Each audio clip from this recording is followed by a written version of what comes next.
দুই একে দুই, দুই দুগুণ চার নামটা দিয়ে শুরু করলাম কারণ আজ মেলার চতুর্থ দিন। এবং আমি আসলে শুরুতে বলছিলাম যে মেলা শুরু হয়েছে কিন্তু ছুটির দিনে, এবং প্রতিদিনই যখন আসছি তখনই কিন্তু মনে হচ্ছে যে আজ বোধহয় ছুটির দিন, কারণ মেলায় কিন্তু পাঠকের সমাগম আমরা ছুটির দিনে যেটা দেখেছি আজ কিন্তু তার থেকেও বেশি। তাহলে অবধারিত বলতে হয় যে আজকেও মেলায় হয়তো ছুটির দিনই চলছে। যাই হোক, সবাইকে স্বাগত জানাচ্ছি সেই বইমেলা প্রাঙ্গণে পাঠক সমাবেশ পাঠকের গল্পে, এবং আপনাদের সাথে আছি আমি নীল মাহবুব, এবং জিনা কবির সূচনা আছে আমাদের সাথে, তবে কিছুক্ষণ পর যুক্ত হবে। তবে জিনা কবির বন্ধু আছে, নাম মুজফর হোসেন, একজন কথা সাহিত্যিক। আজকে আমার কথা হারিয়ে যাবে, আজকে কথা সাহিত্যিকের কথায় আমরা বেশি ভাসবার চেষ্টা করব।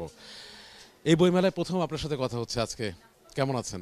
হ্যাঁ, আমাদের হয়তো অন্যভাবে কথা হচ্ছে বাইরে, কিন্তু অন ফ্রেম আমরা প্রথম কথা বলছি। ভালো আছি, এবং আপনি যেটা বলছিলেন যে মেলা প্রথম থেকে উপভোগ করছি, এটা খুব বড় ব্যাপার। এবং অবাক করা একটা বিষয় না যে মেলা ছুটির দিনে যে ভিড়টা থাকে প্রতিদিনই আসলে সেই ভিড়টাই আমরা পাচ্ছি।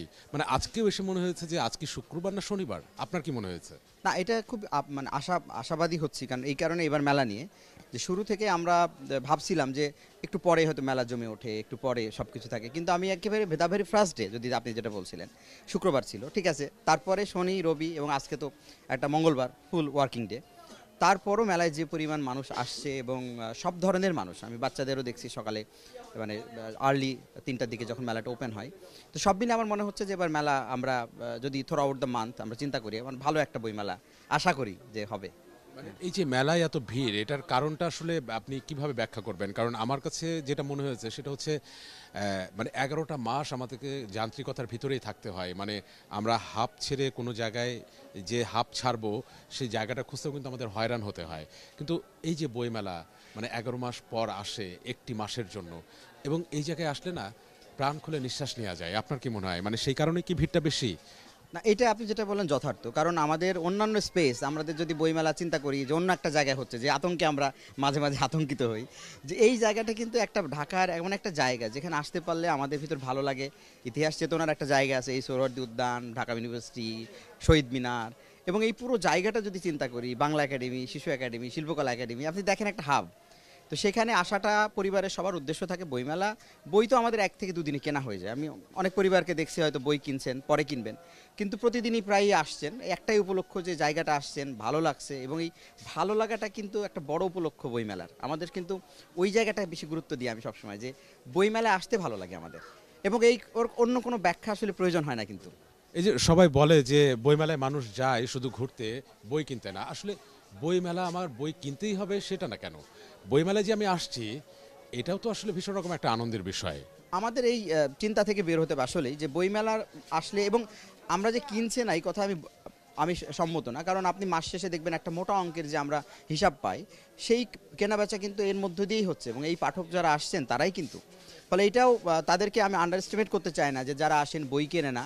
এখন বই কেনা না, তারা 5 দিন আসছেন, কখন কিনছেন এমনও হতে পারে, যেটা আমার ক্ষেত্রেও হয়, যে আমি এখানে বই মার্ক করি, বাসায় গিয়ে হয়তো কোনো একটা অনলাইন শপ থেকেও অনেক সময় অর্ডার দিই।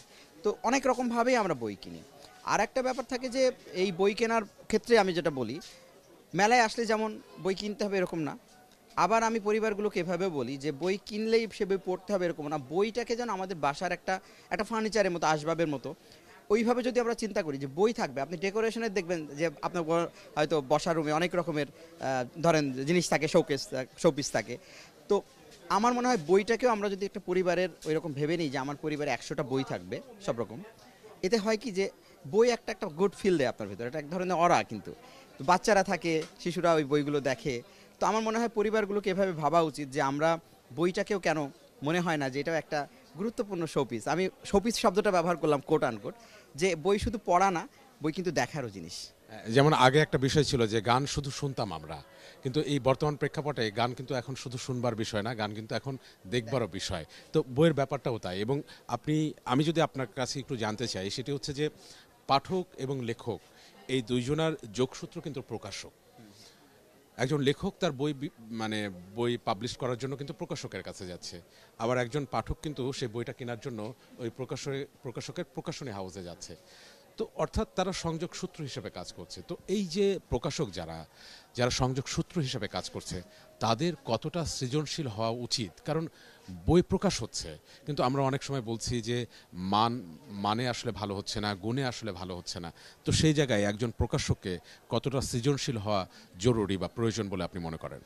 এইটা তো ভীষণ প্রয়োজন, কারণ আপনি দেখবেন যে আমাদের প্রকাশনা জগতের যে সংকট, সেটা প্রধানতম সংকট যে আমরা বলি এটা প্রকাশনাটা ইন্ডাস্ট্রি হিসেবে আমাদের দাঁড়ায়নি, শিল্প বলতে যেটা বোঝায়। এবং সেই ক্ষেত্রে সরকারি পক্ষ থেকেও ইন্ডাস্ট্রি যে সুবিধাগুলো পায়, এই সুবিধাগুলো অনেক ক্ষেত্রে প্রকাশনা শিল্প বঞ্চিত হয়। তো আমরা প্রকাশনা শিল্পটাকে যদি অ্যাকচুয়ালি যদি শিল্প হিসেবে দাঁড় করাতে চাই, প্রকাশকদেরই এক্ষেত্রে আমি গুরুত্বপূর্ণ রোল প্লে। কারণ আমি বলবো যে আপনি যদি যত্রতত্র বই করেন, একটা মাস বই করবেন, বাকি মাস খোঁজ নাই এবং কোয়ালিটির দিকে লক্ষ্য করবেন না, তখন কিন্তু এর ইন্ডাস্ট্রি হিসেবে দাঁড়াবেন। আপনি দেখবেন বাংলাদেশের সমস্ত ইন্ডাস্ট্রি দাঁড়াচ্ছে কিন্তু তাদের ওই গুণগত মান রক্ষা করে। তো আমার মনে হয় যে আমাদের প্রকাশনা শিল্পে, যেমন পাঠক সমাবেশে আমরা এই মুহূর্তে বসে আছি আমি আমি ওই প্রশ্নটাই করতে চাচ্ছিলাম যে সেই সৃজনশীলতার জায়গায় পাঠক সমাবেশ, এই মুহূর্তে পাঠকের গল্পে আমরা আছি, সেই সৃজনশীলতার জায়গায় পাঠক সমাবেশ কতটা আলাদা?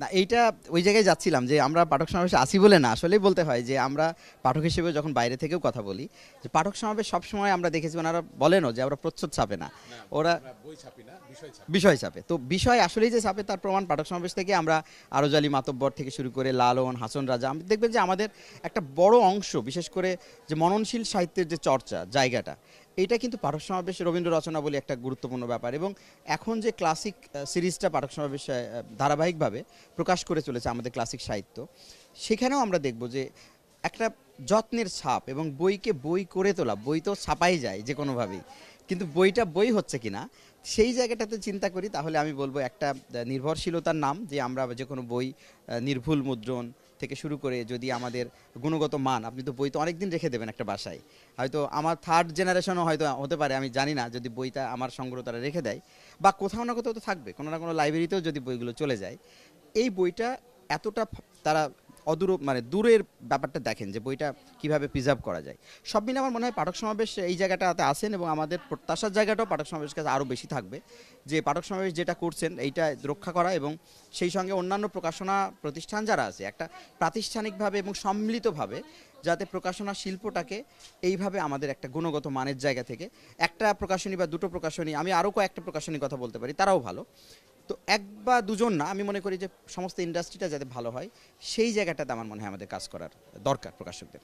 এবং এই যে আপনি আসলে বলছিলেন যে বই সংরক্ষণ করা, কিংবা এই যে বইগুলো ছিঁড়ে যায়, আবার দেখেন পুরনো যে বইগুলো, যে লেখকগুলোকে আমরা আসলে চোখেই দেখিনি, হ্যাঁ, অথচ তাদের লেখা নিয়ে কিন্তু সিনেমা তৈরি হয়েছে, তাদের লেখা কিন্তু মানে ওই সময়ের যারা আছে, বর্তমান প্রজন্মের কথা আমি যদি বাদ দিই, তাদের কিন্তু এখনও সেই বইগুলোর নাম ভীষণ রকম তাদের স্মৃতিতে কিন্তু গেঁথে আছে।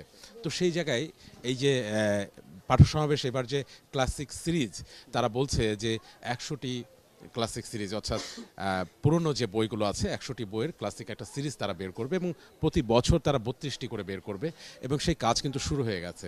এবং তার মধ্যে কিছু কাজ কিন্তু আমাদের সামনে আছে, যেমন দৃষ্টিপ্রদীপ বিভূতিভূষণ বন্দ্যোপাধ্যায়ের, ঢোড়াই চরিত মানুষ সতীনাথ ভাদুড়ীর, পদ্মা নদীর মাঝি মানিক বন্দ্যোপাধ্যায়ের, তারাশঙ্কর বন্দ্যোপাধ্যায়ের কবি। তো এই যে বইগুলো, যে বইগুলো আমরা এই রঙিন মোলাটা কিন্তু দেখি নাই, কিংবা এই যে পেপার ভিতরে যে পৃষ্ঠাগুলো, সেই পৃষ্ঠাগুলোর যে অলঙ্করণ, এইভাবেও কিন্তু দেখি নাই। অর্থাৎ এই বইগুলো কিনতে গেলে আমাকে সেই পুরনো বই কিনতে হতো। হ্যাঁ, সেই বই আসলে আমার কত ভালো লাগার হয়ে উঠতো আমি জানি না, কিন্তু এই বইগুলো নতুন মোড়কে যখন পাচ্ছেন আপনি, আপনার কাছে আসলে কেমন লাগছে? মানে কিছুটা নস্টালজিক স্মৃতি উঠে আসছে কিনা, এবং বর্তমান প্রজন্মের জন্য এটি আসলে কতটা গুরুত্বপূর্ণ একটা সিরিজ পাঠক সমাবেশের? এটা প্রথমত আমি বলি যে আমি খুবই আপ্লুত হই, কারণ আমরা সবসময় কি হয় যে আমাদের নিজেদের বইগুলো দেখি, এখন যেহেতু ছাপা হয় খুবই সুন্দরভাবে ছাপা হচ্ছে, কিন্তু আমি যখন পদ্মা নদীর মাঝির কথা বললেন বা আমার প্রিয় বই যেমন ঢোড়াই চরিত মানুষের কথা বললেন, এই বইগুলো যখন আমি আগের মুদ্রণ দেখতাম, তখন আমার একটু মায়া লাগতো, নিজের প্রতি আমার এক ধরনের হতো যে কেন এই বইগুলো আমাদের থেকে, আমি মনে করি যে আমার বই যেভাবে ছাপা হবে তার থেকে 100 গুণ ভালোভাবে আমি এই বইটা দেখতে চাই। কারণ এটা তো আমার কাছে একটা প্রার্থনা হয় না যে আপনার কাছে গুরুত্বপূর্ণ বইটা আপনি সবার উপরে রাখবেন, যত্ন করে রাখবেন। তো এই বইটা আমার রাখার সুযোগটা কোথায়, যদি প্রকাশনী সেইভাবে আমাকে উপহার না দেয়, প্রেজেন্ট না করে বাজারে? সেই সুযোগটা তৈরি হয়েছে এই পাঠক সমাবেশের সিরিজটা, অত্যন্ত ভালো। এবং আমি যখন হাতে নেই তখন আমার কাছে মনে হয় এই কবি আমার বাসায় যে কবি ছিল বা আছে সেই কবি না, আমার কাছে এটা আরও মনে হয় যে কাঙ্ক্ষিত, তো আরেকটা জিনিস আপনি যেটা বললেন আপনার কথার মধ্যে ছিল যে নতুন প্রজন্ম, আমি যখন বই নিয়ে যাই আমার বাচ্চারা প্রথমত আকৃষ্ট হয় কিন্তু বই দেখে, কারণ ওদের বয়স কম, ওরা হয়তো ভালো বই মন্দ বই বোঝে, ওদের বোঝার এইটাই যে বইটা সুন্দর মানে ভালো বই ওদের কাছে মনে হয়। তো এই বাচ্চাদের কাছে আমি যখন বাসায় বই নিয়ে যাই তখন দেখি যে ওরা নেড়েচেড়ে দেখে, বইটা আকৃষ্ট হয়, এবং যখন একজন পাঠক সে হয়ে উঠবে তখন আমার ধারণা তখনও তার জন্য এটা পড়তে একটা হয় না চোখের আরাম, এই আরামটাকে তো আপনি অস্বীকার করতে পারেন না। হ্যাঁ, তো এই জায়গায় খুব দরকারি এই সিরিজটা যে 100টা বই হচ্ছে, আমার ধারণা আমি অন্তত 100টা বই আবার নিব এবং আমার কাছে আমি চেষ্টা করবো এই সিরিজটাকে সংগ্রহ করতে। এবং পাঠক সমাবেশের যে কথাটা আমি বলি সেটা তারা একটা ভালো উদ্যোগ নিয়েছে, কিন্তু তাদের এই ভালো উদ্যোগের কিন্তু শেষ নেই। কারণ এই যে 100টি বই, এই 100টি বই যদি আপনি আলাদা আলাদা করে কিনতে যান তাহলে আপনার 60,000 টাকা লাগবে। কিন্তু আপনার এখানে একটা অফার চলছে, সেই অফারে যদি আপনি আসলে এই বইগুলো সংগ্রহ করতে চান তাহলে 30,000 টাকায় আপনি পেয়ে যাচ্ছেন এবং আপনি কিস্তিতেও আসলে সেই টাকা পরিশোধ করতে পারবেন। আমি এমনিতে খুব অফারমুখী মানুষ, বছরের বিভিন্ন সময় অপেক্ষা করে আপনি দেখবেন উইন্টার সেল, সামার সেল থাকে, কারণ আমার কাছে মনে হয় যে এটা খুব এসেনশিয়াল যে আপনি যারা লো বাজেট ফ্রেন্ডলি যদি কিছু চিন্তা করেন, আমি হয়তো পরে কিনবই, তো তখন আমি 60,000 টাকায় বা 50,000 টাকায় না কিনে আমি যদি আগে থেকে অর্ধেকে পাই, তো ওয়াই নট। আমার কাছে মনে হয় তো এটা না, যদি আমি কিনি আমি নিশ্চিত থাকি যে আমি কিনবই, তখন আমি অল্প দামে না কিনে এটা বোকামি হবে। আসলে সব জায়গায় আমরা আগে দেখতাম যে ডিসকাউন্ট চলতো, এখনো ডিসকাউন্ট চলে, যে একটা শাড়ির সাথে একটা সাবান ফ্রি বা একটা শাড়ির সাথে একটা বালতি ফ্রি। হ্যাঁ, মানে অনেক কিছু জায়গায় এরকম ফ্রি ছিল। হ্যাঁ, কিন্তু দেখেন বইয়ের এই জায়গাটা আসলে একদমই ফাঁকা ছিল। মানে এই ধরনের অফার কিন্তু সচরাচর আসলে আমরা দেখতে পাই না। যেমন তাদের রবীন্দ্র সমগ্র, সেটারও কিন্তু পাঠক সমাবেশের একটা অফার আছে। হ্যাঁ, এবং একসাথে রবীন্দ্র সমগ্র নিয়ে বাসায় চলে যেতে পারবে, মানে অদ্ভুত। এবং কিছুদিন পর যখন 100টা বই এই ক্লাসিক সিরিজের পাবলিশড হয়ে যাবে তখন কিন্তু এই যে পাঠক সমাবেশ কতটা ঋদ্ধ হবে আমি সেটাই ভাবছি, যে এখান থেকে রবীন্দ্র সমগ্র তুলে নিয়ে যাবে, এখান থেকে এই যে ক্লাসিক সিরিজ, হ্যাঁ একেবারে মানে বারবার ভিন্ন ভিন্ন প্রকাশনীতে আসলে যেতে হবে না। না, আপনি যেটা বললেন বই তো আসলে পণ্যই, বা আপনি অন্যান্য পণ্যের সঙ্গে তুলনা করে যেটা বললেন, বই মার্কেটে যখন যায় তখন সেটা পণ্য, এবং পণ্যের মতো করে যদি আমরা তাকে মার্কেটিংয়ের একটা ওই প্রসেসে যাই তাহলে বইটা ম্যাক্সিমাম পাঠকের কাছে পৌঁছে। আমাদের সবসময় একটা হয়তো বই কেন্দ্রিক একটা আবেগ থাকে, স্বাভাবিক থাকাটাই, কিন্তু বইটা যদি আমরা আবেগ দিয়ে আমাদের কাছে কুক্ষিগত করে রাখি এবং প্রচার মাধ্যমের যে আমি বলবো যে যত রকম মিডিয়াম আছে এবং আর্ট আছে, শিল্পও তো ওটা আসলে, তো এই শিল্পগুলো যদি রপ্ত না করি তাহলে বই তো অন্যান্য পণ্যের থেকে পিছিয়ে যাবে, আমি যদি পণ্য হিসেবে অ্যাড্রেস করতে চাই। তো সেই জায়গা থেকে আমি বলবো যে এই ধরনের অফার অবশ্যই আকৃষ্ট করে এবং নানাভাবে মানুষকে আকৃষ্ট করাই একটা প্রকাশক যখন হবেন, যখন তিনি বইকে বাজারে আনবেন, সেটা তার কাজ হওয়া উচিত। তো সেইটা ভালো পাঠক সমাবেশের, এটা অ্যাপ্রিসিয়েট করি। এবং আপনি আবেগের কথা বলছিলেন, তো ওই যে কিছুদিন আগেও আমরা দেখেছি একটা ডায়লগ কিন্তু ভীষণ রকম ভাইরাল হয়েছিল, যে তখন আমার আবেগ কাজ করছে, বিবেক কাজ করে নাই। তো সেই জায়গায় আমি বলতে চাই যে বইয়ের সাথে আবেগ এবং বিবেক মানে দুটোই সংযুক্ত থাকা কতটা জরুরি, নাকি শুধু আবেগ থাকলেই হবে বিবেক না থাকলেও চলবে, নাকি বিবেক থাকলেই হবে আবেগ না থাকলেও চলবে, নাকি এই দুটোই আসলে দুটোর সম্পূরক বা পরিপূরক? এটা চমৎকার কথা বললেন। এটা আমার মনে হয় বইয়েরই একমাত্র কাজ, যদি বলি যে আবেগ এবং আমাদের যে বিবেক, এ দুটোর একটা সমন্বয় সাধন করা। কারণ বই কিন্তু আমাদেরকে ওই শিক্ষাটা দেয়, একই সাথে আমরা আবেগে আক্রান্ত হই, আমাদের মানবিকতা বা বোধের জায়গা থেকে আমাদের আরও সেটা বিকাশ ঘটে, এবং একই সঙ্গে যে ইন্টেলেকচুয়ালের জায়গা, যে আমাদের কোনটা বিবেক দিয়ে কোনটা কোন জায়গা থেকে বিচার করব, বিশ্লেষণ করব, এই জায়গায় বোধ বুদ্ধি কিন্তু বই থেকে তৈরি হয়।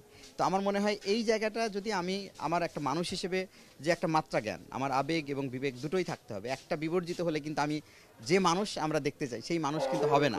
কারণ আপনি দেখবেন আবেগ নেই আর আমার বিবেক আছে, আবেগ না থাকলে আপনি আপনার অনুভূতিটা প্রকাশ করবেন কি করে, তাই না? আর একটা হলো যে আপনার আবেগই আছে, বিবেক নাই, তাহলে আপনি প্রতি মুহূর্তে আবেগে আক্রান্ত হবেন, কিন্তু সেই আবেগটার খুব, আমি বলবো, যথার্থ ব্যবহার হবে না আপনার জীবনে। তো সেই জন্য বলবো যে এই দুটো সমন্বয় করা আসলে ভালো বইয়ের কাজ। এখন আপনি বলেন যে বইমেলায় আসলে আপনার কোনটা বেশি কাজ করে, আবেগ নাকি বিবেক? বইমেলা আমার আবেগের জায়গা বেশি অধিকাংশ সময়, তো আবেগকে আমি প্রশ্রয় দিই বইমেলার ক্ষেত্রে। আর বিবেক দিয়ে আসলে বই বাছাই করেন? বিবেক দিয়ে বই বাছাই করি, কারণ বই বাছাই করার ক্ষেত্রে আমি একটু আবেগকে প্রশ্রয় দিই। আমার কাছে মনে হয় বই, জানি না, দুটো একটা লাইন একটা পৃষ্ঠা আমার হয়তো ওই যে বললেন আমার শেষ পর্যন্ত কন্ট্রিবিউট করবে আমার বিবেককেই। হ্যাঁ। মুজাফফর হোসেনের সাথে আসলে আমাদের কথা হচ্ছিল এবং তার সাথে আসলে কথায় পেরে ওঠা ভীষণ রকম মুশকিল, কারণ একজন কথা সাহিত্যিকের সাথে আসলে কথায় পেরে ওঠা যায় না। তবে এর মধ্যে আরও অনেকেই আসলে কথা লিখছে, কারণ যারা সরাসরি আমাদের সাথে যুক্ত আছে তারা বিভিন্ন ধরনের কমেন্টস করছে। আমি একটু পড়তে চাই, তাদের নাম পড়তে চাই। একজন আছেন পিন্টু মিয়া, তিনি বলছেন মাশাআল্লাহ অনেক সুন্দর লাগছে। ধন্যবাদ পিন্টু মিয়া আপনাকে, এবং আপনাকেও আমরা বইমেলায় দেখতে চাই এবং সামনাসামনি দেখতে চাই, আপনার সাথেও কথা বলতে চাই। আরেকজন আছেন শহীদুল্লাহ, তিনি বলছেন যে ঠিক আছে। আরেকজন আছেন সন্ধ্যা রানী, তিনি বলছেন দাদা পিঠাগুলো অনেক টেস্টি হয়েছিল, কিন্তু আমরা তো কেউ পিঠা পাইনি। প্লিজ অনুগ্রহ করে যদি পাঠিয়ে দেন। ঠিকানা হচ্ছে বইমেলা, পাঠক সমাবেশ প্যাভিলিয়ন। আচ্ছা, একজন আমাদেরকে দুইজনকে সালাম দিয়েছে, আসসালামু আলাইকুম। আপনাকেও ওয়ালাইকুম আসসালাম। তার নাম হচ্ছে মোহাম্মদ আজমল শাহ আজমল, দারুণ একটি নাম। এবং আরেকজন আছেন সুবাইতা বিনতে সেলিম, দারুণ একটি নাম, সুবাইতা বিনতে সেলিম। ওয়াচিং, কিছু লেখেননি, না লিখেছে পাঠক সমাবেশ পাঠকের জন্য স্বর্গ। আচ্ছা, পাঠক সমাবেশ পাঠকের জন্য স্বর্গ, বাহ, দারুণ একটি কথা। এবং আমি আপনাকে একটু বসিয়ে রাখতে চাই, আপনি বই দেখেন। আমি এই মুহূর্তে একটু পাঠক সমাবেশ প্যাভিলিয়নটা ঘুরতে চাই, কিছু পাঠককে যদি পাই তাদের অনুভূতির গল্প আসলে শুনতে চাই। আপনি বই দেখতে থাকেন, কিছুক্ষণ পরে যে বইটা দেখছেন সেই বই নিয়ে আপনার সাথে আমি গল্প করব। আর এই মুহূর্তে পাঠক সমাবেশ প্যাভিলিয়নের ভিতরে আমি আছি এবং সেই ভিতরেই আমি ঘুরছি। আমি একটু দেখতে চাই, এই যে সন্ধ্যার আলো যখন নেমেছে তখন কিন্তু পাঠকের পদচারণাও বেড়েছে এবং পাঠক সমাবেশের ভিতরেও আমি আসলে পাঠককে দেখতে পাচ্ছি। আমি যদি একটু কথা বলতে চাই আপনার সাথে, যে এই যে বইমেলায় আসছেন, বইমেলায় আসলে যারা বই ভালোবাসে তারা আসে, যারা বই পছন্দ করে তারাও আসে। বইমেলার সম্পর্কে একটু জানতে চাই যে এবারের বইমেলাটা কেমন লাগছে আপনার কাছে? এবারের বইমেলাটা তো একটু অন্যরকম, আন্দোলনের পরের প্রথম বইমেলা, তো এখানকার এক্সপেকটেশনগুলোও ডিফারেন্ট। আমার মনে হয় যে এখানে হচ্ছে নতুনের যে ছোঁয়াটা থাকবে, তার সাথে সাথে পুরনোর যেই মেলবন্ধন, সেটা হয়তো আমরা এই বইমেলাটা দেখতে পাবো। বইমেলায় যখন আসেন, বইমেলায় আমি বলি যে আসলে সন্ধ্যা নামে না, কারণ সন্ধ্যা যখন নামে মানে আকাশের তারার কথা যদি বলি, প্রত্যেকটা স্টল এবং প্যাভিলিয়ন কিন্তু ওই তারার মতো জলজল করতে থাকে।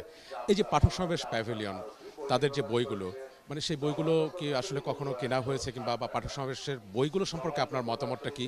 যে প্রচ্ছদ আসলে কেমন হওয়া উচিত, বইয়ের ভিতরের পেজগুলো আসলে অলঙ্করণ কেমন হওয়া উচিত, একজন পাঠক হিসাবে আপনি কিভাবে মূল্যায়ন করবেন পাঠক সমাবেশকে?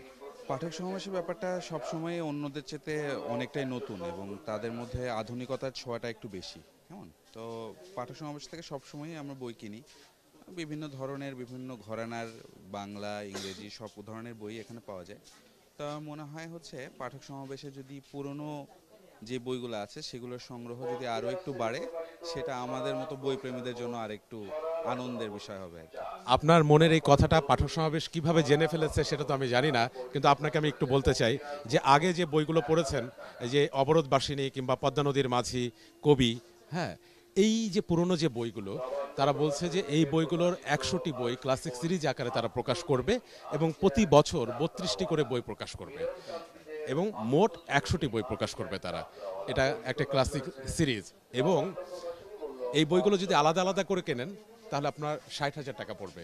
কিন্তু পাঠক সমাবেশ পাঠকের জন্য একটি কিন্তু অফারও রেখেছে। আপনি যদি আগেই আসলে এই অফারটা গ্রহণ করেন, আপনি 30,000 টাকায় 100টি বই পেয়ে যাবেন। আপনার কাছে এইটা শুনে আপনি চাচ্ছিলেন যেটা, আপনার কেমন লাগছে? এটা অবশ্যই, এটা খুবই চমৎকার একটা অফার।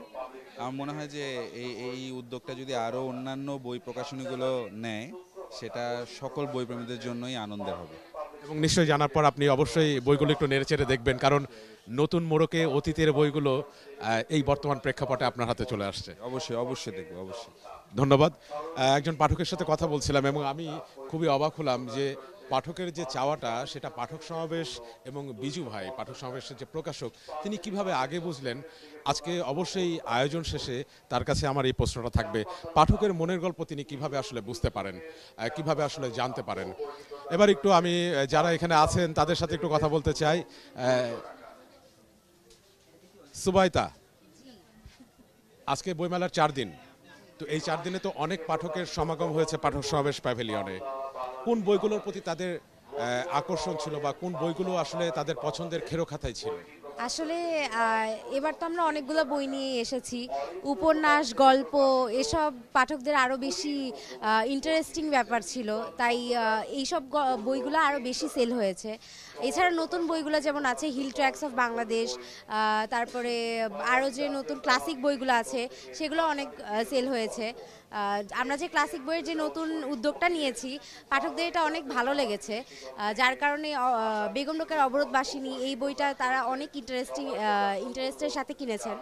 তো এই উপন্যাসগুলাই বেশি পছন্দ ছিল। আচ্ছা, এই যে ক্লাসিক সিরিজের যে অফারটা, সেই অফারটা মানে এক নিঃশ্বাসে বলে ফেলতে পারবেন? জি অবশ্যই। তাহলে এক নিঃশ্বাসে আমরা শুনতে চাই। জি, এটা হচ্ছে আমাদের 60,000 টাকার বইমেলা উপলক্ষে আমরা 50% ডিসকাউন্টে দিচ্ছি 30,000 টাকায়।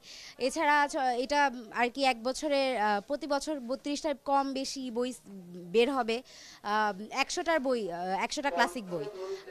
তো যে কেউ ইএমআই সিস্টেমের মাধ্যমে বা একবারে 30,000 টাকা দিয়ে মেম্বারশিপ কার্ড নিতে পারে, তাহলে আজীবনের জন্য একটা মেম্বার হয়ে যাবে। আর প্রত্যেকটা বই 100টা ক্লাসিক বইয়ের সেট তাদের বুকশেলফে থাকবে। এটা একটা অনেক ভালো একটা ব্যাপার। কিন্তু আমি তো একজন গরিব পাঠক, আমার তো এত টাকা নেই, তো কিস্তি সুবিধা আছে কিনা? হ্যাঁ অবশ্যই, ইএমআই সিস্টেম আছে প্রতি 6 বছর 6 মাস অন্তর অন্তর 6,000 টাকা দিয়ে। বাট এখানে 6,000 টাকা একটু এক্সট্রা পে করতে হবে, যেহেতু এটা ইএমআই সিস্টেম। এটাই, একটু বেশি পে করতে গেলে সমস্যা নেই, কিন্তু কিস্তি সুবিধা থাকলেই ভালো। কি সুবিধা আছে। ধন্যবাদ। সুবাইতা আসলে আমাদেরকে জানাচ্ছিল, এবং এই মুহূর্তে কথা বলতে বলতে আমরা আবারও মুজাফফর হোসেনের কাছে চলে আসতে চাই, কারণ মুজাফফর হোসেন একটি বই দেখছিল। আমি তার কাছে একটু জানতে চাই কি বই সে দেখছিল এবং সেই বইটা সে পড়ে ফেলেছে কিনা। Real estate development, theoretical and practical issues in the context of Bangladesh, second addition. হ্যাঁ, বইটা ইন্টারেস্টিং এই জন্য যারা আমরা এই ব্যাপারে অজ্ঞ আমি বলবো, কারণ রিয়েল এস্টেট তো আমরা জানি এটা একটা ব্লুমিং সেক্টর ওয়ার্ল্ড ওয়াইড, এটা অলওয়েজ মানে সভ্যতার এর সাথে রিয়েল এস্টেটের জন্য একটা বড় একটা সম্পর্ক আছে ডেভেলপমেন্টের সঙ্গে।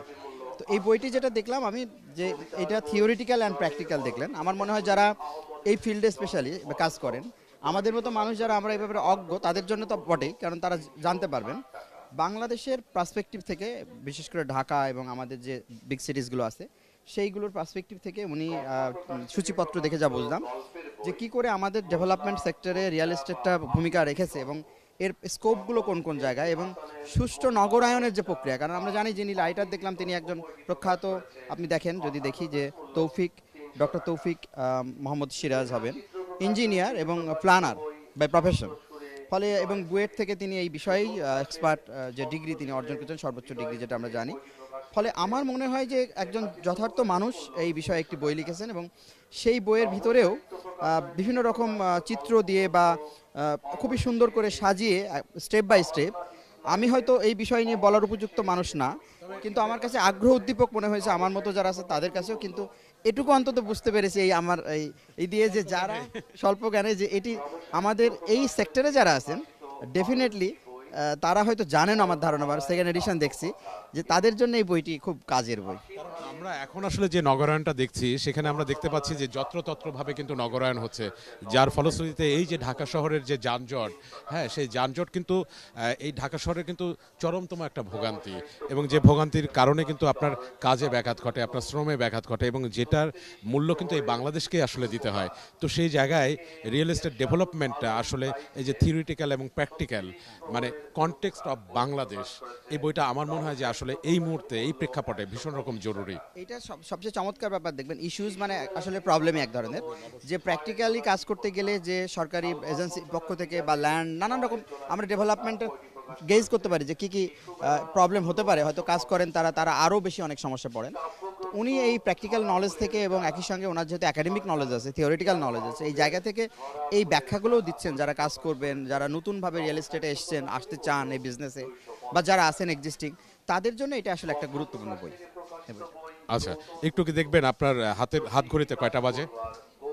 হাত ঘড়ি ঘটনা আছে নিশ্চয়ই আপনার জিজ্ঞেস করার পিছনে, 25, প্রায় 24-25। এই কারণে জিজ্ঞেস করলাম যে আমরা একদম আয়োজনের শেষ প্রান্তে চলে এসেছি, আপনার সাথে দারুণ আড্ডা হচ্ছিল, এবং যার সাথে আড্ডা হচ্ছিল তার বইয়ের কথা তো বলাই হয়নি, এবং আয়োজনে যখন শেষ পর্যায়ে তখন তার বইয়ের কথা বলতে চাই, কারণ কথাই বলে না, শেষ ভালো যার সব ভালো তার। তো আমরা চাই মুজাফফর হোসেনের সব ভালো হোক, এই কারণেই একদম আয়োজনের শেষ প্রান্তে এসে আমরা মুজাফফর হোসেনের কিছু বইয়ের কথা বলতে চাই, যেমন অনুবাদ সাহিত্যের কলাকৌশল, আদর্শ ও বিতর্ক।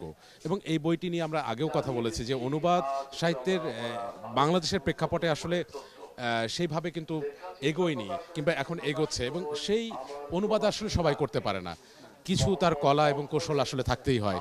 খুব সংক্ষেপে যদি বলেন। হ্যাঁ, এটা ঠিক যে অনুবাদ, আপনি বলেছেন আদর্শ এবং বিতর্ক।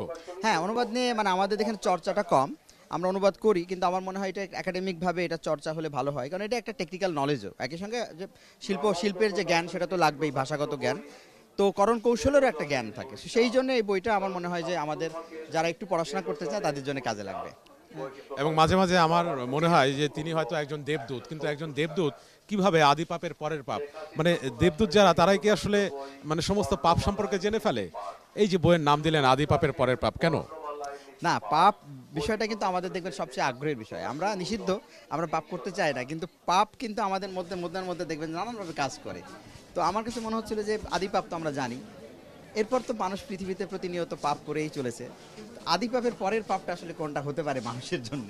তো ইটস ফান আমি বলবো, বাট স্টিল এটা একটা মিথকেও নতুনভাবে দেখা, ভাবা, সেই জায়গা থেকে গল্পগুলো লেখা। এবং আমি আসলে জানতাম না যে আপনি বানোয়াট গল্প লেখেন। মানে অদ্ভুত ব্যাপার, সেটা হচ্ছে বানোয়াট জীবনের বাস্তব গল্প। জীবনটাই যখন বানোয়াট, সেখানে গল্পগুলো কিভাবে বাস্তব হয়ে উঠলো? এটাই মজা যে আমরা যে জীবনটা আসলে যাপন করি সেই জীবনটা অনেকাংশ সময় বানোয়াট, কারণ আপনি দেখবেন আপনার সবকিছু, আপনার ভেরি আইডেন্টিটিও বানোয়াট। আপনাকে কে বলছে আপনার নাম নীল? মানে এটা তো অন্য হতে পারে, আপনার নাম সবুজ হতে পারতো, হলুদ হতে পারতো, নীল কেন? তো এভাবে আমাদের সব আইডেন্টিটির অনেক কিছুই কিন্তু বানোয়াট থাকে, কিন্তু এর মধ্যে গল্পের মধ্য দিয়ে আমরা আসলে প্রকৃত যে আমি বা প্রকৃত রাষ্ট্র যেটা চিন্তা করি, প্রকৃত সমাজ, এই চিন্তাগুলো কিন্তু বানোয়াট যে পরিস্থিতি থেকে বের হয়ে, যেটা আমরা বানোয়াট বলছি গল্পকে, আমার ধারণা ওর মধ্যে বাস্তবতা বেশি থাকে। এবং তার আরও একটি বই আছে, সেটির নাম হচ্ছে প্রবন্ধ সংগ্রহ, বিশ্ব সাহিত্যের রীতি ও নির্মিতি, মোজাফফর হোসেনের। এবং আমরা সূচনাকে ছাড়া এই আয়োজন শুরু করে দিয়েছিলাম, সেই সূচনাকে আমরা অবশেষে পেয়েছি এবং আমরা চাই যে তাকে ছাড়া তো কোনো আয়োজন আসলে জমে না। হ্যাঁ, এবং সে যদি একটু আমাদের এই আয়োজনে কিছুক্ষণ আপনার সাথে আড্ডা দিয়ে, আয়োজনের যেহেতু শেষ পর্যায়ে, সে যদি ইতিটা টানে তাহলে খুব ভালো হয়। সূচনার হাতে আমি ছেড়ে দিলাম। আমরা খুব ভালো বন্ধু বলে নীল আজকে আমাকে সরিয়ে দিয়েছিল। আসলে নিশ্চয়ই বই নিয়ে অনেক কথা হয়ে গেছে। না, এই জন্য আমাকে খুব চক্রান্ত করে জটিল জটিল প্রশ্ন করার চেষ্টা করেছে। আমি থাকলে কিন্তু অনেক সহজ আর প্রাণবন্ত হতো। অবশ্যই হতো। তো যাই হোক, আমার মনে হয় যে আমরা এবারে বইমেলা নিয়ে কথা বলছিলাম, যে খুব উপভোগ করছি, এর প্রমাণ যে আপনাকে এখানে পাচ্ছেই না, আপনি মেলা ঘুরে বেড়াচ্ছেন। এবং এবার শুরু থেকে এত জমজমাট বইমেলা, আমার খুব ভালো লাগছে যে অনেক মানে লোক আসছে এবং প্রকাশকরা কিন্তু আমাদেরকে একটা কথা বলেছেন যে তারা যে পরিমাণ ভিড়, তার থেকে মানে একেবারে যে বিকিকিনি গল্প জমেনি তা না, 30% বিকিকিনি কিন্তু হচ্ছে। আমি একটু আপনার কাছে জানতে চাইবো, নতুন বইয়ের সংখ্যা কি এবার কম মনে হচ্ছে বইমেলা জুড়ে? এবার আমি মানে এ পর্যন্ত যেভাবে খোঁজ নিই একজন পাঠক হিসেবে, আমি আমার কয়েকজনকে বলেছি, আমি শুধু আপনার এই প্রশ্নের মানে স্বার্থে উত্তর দিচ্ছি ব্যাপারটা এরকম না, আমি প্রচার করে বেড়াচ্ছি যে এবার আমি সর্বাধিক সংখ্যক ভালো বইয়ের খোঁজ পেয়েছি, এবং সেই ভালো বই বিভিন্ন প্রকাশনী থেকে বের হচ্ছে, পাঠক সমাবেশ তো বটেই, এবং এইটা খুবই আমাকে আশাবাদী করেছে, কারণ আমরা গত 2-3 বছরে অনেক সময় আমি যেমন উপন্যাসের খুব ভালো বড় মানে পড়তে চাই পাঠক হিসেবে, এবং একই সঙ্গে প্রবন্ধ, এই দুটো সেক্টরে আমি বলতে পারি যে আমি পর্যাপ্ত সংখ্যক উপন্যাসের তালিকা তৈরি করছি অলরেডি, আর প্রচুর প্রবন্ধের বই এবার বইমেলায়। তো এটা আমার কাছে মনে হয়েছে যে এবার বইমেলার শেষ দিকে দেখবেন যে আমার ধারণা রেকর্ড সংখ্যক বই প্রকাশিত হবে এবার বইমেলায়। তার মানে কম, মানে সংখ্যায় কম হলেও ভালো বই কি বেশি আসবে বলে আপনি মনে করছেন? সংখ্যায় কম বলতে একটা ক্রায় সংকট আমরা খুব পরিষ্কারভাবে টের পাচ্ছি। আপনি শুনবেন কয়েকদিন আগে বাধাই যারা করেন বইয়ের সঙ্গে তারা ধর্মঘট ডেকেছিলেন, এবং কাগজের একটা ধরনের সংকট তৈরি হয়েছে, এবং একই সঙ্গে মূল্য বৃদ্ধির একটা ব্যাপার যেটা এবার বইয়ে টের পাচ্ছি আমরা কিনতে গিয়ে, যেহেতু প্রত্যেকটা সেক্টরেই আপনি জানবেন যে খরচ বেড়ে গেছে, এই কারণে বইয়ের দামটাও কিছুটাভাবে বাড়ছে, এবং প্রকাশনা সংস্থাও এইসব নানান কারণে তারা যে ধরনের বই করে থাকেন সংখ্যার বিচারে হয়তো সংখ্যাটা কমিয়েছেন, এবং এতে একটা বিপরীতে ভালো হয়েছে আমাদের মতো পাঠকদের জন্য, যখন তারা কমাচ্ছেন তখন তারা খুব সিলেক্টিভ ভালো বইগুলো আগে করছেন। তো আমার ধারণা এই কারণে হয়তো হিতে বিপরীত যে আমরা ভালো বইয়ের সংখ্যা বাড়বে। আপনার সাথে পুরোপুরি একমত। আর নিশ্চয়ই নীল তো নিশ্চয়ই আপনার সাথে আপনার বইগুলো নিয়ে কথা বলেছে, পাঠক সমাবেশের বই নিয়ে কি কথা হয়েছে এবং এই বিষয়গুলো নিয়ে কি কথা হয়েছে? দৃষ্টি প্রদীপ কিংবা এই যে নান্দনিক যে বইগুলো আসছে এগুলো নিয়ে নিশ্চয়ই কথা হয়েছে, এবং এগুলো আপনি আসলে কিভাবে দেখছেন? এবং পাঠক সমাবেশের একটি উল্লেখযোগ্য বিষয় আপনি জানেন কিনা, যে এবার কিন্তু আপনি আমাকে উপহার দিতে পারবেন, এবং আপনি উপহার কার্ড রয়েছে তাদের, যেটাতে আপনি আসলে আমাকে দিলে আমি আমার মন মতো বই পাঠক সমাবেশ থেকে নিয়ে নিতে পারবো। এই এই এই বিষয়টি কি আপনি জানা ছিল? না, এটা তো আমি জানতেও চাই না যে উপহার দেওয়া যায়। বাট হ্যাঁ, পাঠক সমাবেশের এইটা খুব ভালো যে আমি কোনো বার্থডে বা কোনো ম্যারেজ সেরেমনিতে গেলে ইউজুয়ালি আমি বই গিফট করতে চাই, এবং এইটা আমি সবসময় মেনটেন করি যে বই, আমি জানি না, আমার কাছে মনে হয় যে উপহার হিসেবে এইটা আমার কাছে খুব রিল্যাক্সিং। বইয়ের কোনো তুলনা নেই আসলে। বই আমার কাছে মনে হয়েছে যে উপহার হিসেবে এটা বেস্ট কাউকে যদি দিই আসলে। তো সেই ক্ষেত্রে পাঠক সমাবেশে যে কার্ড আছে এটা ইউজ করা যায়। আর একটি বড় অফার এসছে যেটা আমরা আমাদের খুব প্রিয়জনকে দিতে পারি, সেটা হলো 100টা বই যদি একসঙ্গে দিই, তো বাংলাদেশের বা বাংলা ভাষার ক্লাসিক সাহিত্য, এবং আমার মনে হয় এইটা যদি যে কেউ যদি কাউকে দিই, আমার ধারণা অখুশি হওয়ার তো কোনো কারণই নেই। সে সারা জীবন সঙ্গে 100টা বই রেখে দেবে এবং তার স্মৃতিটা রেখে দেবে। কত বড় একটা সুযোগ দিচ্ছি, ইনস্টলমেন্টের মাধ্যমে নেওয়া যাচ্ছে। এবং আমি যেটা বলছিলাম যে উপহার আসলে কার রুচি কেমন বা কার বইয়ের পছন্দ কেমন, তখন ওই গিফট কার্ডটা দিয়ে দিলে আসলে সে তার পছন্দ মতো নিয়ে নিতে পারবে। এবং আপনি তো আমাকে দিচ্ছেনই বেশ কয়েকটা। তা আমি এখন দিব, এখন আমার কাছে যে কার্ডগুলো ছিল সেই কার্ডগুলো ইনভ্যালিড হয়ে গেছে, ওইগুলোর মেয়াদ থাকে, তো আমি মেয়াদ উত্তীর্ণ হয়ে গেছে। এখন বিজু ভাইকে বলে যদি আমরা জানি শাহিদুল ইসলাম বিজু যিনি কর্ণধার, তো তাকে বলে আমার এই কার্ডগুলো যদি মেয়াদ উত্তীর্ণ এই ফেজটাকে পার করতে পারি, তাহলে আপনার 50% আমার 50%, কোনো অসুবিধা নেই। অসংখ্য ধন্যবাদ আপনাকে আমাদেরকে এতক্ষণ সময় দেবেন। হ্যাঁ, আপনি ভালো থাকবেন এবং আশা করি বইমেলায় আরও বেশি উপভোগ করবেন। আমার বন্ধু বলেই আসলে আজকে নীল আমাদের দুজনকে ছেড়ে দিয়ে চলে গেছে এবং শুরু থেকে কঠিন কঠিন প্রশ্ন করছিল।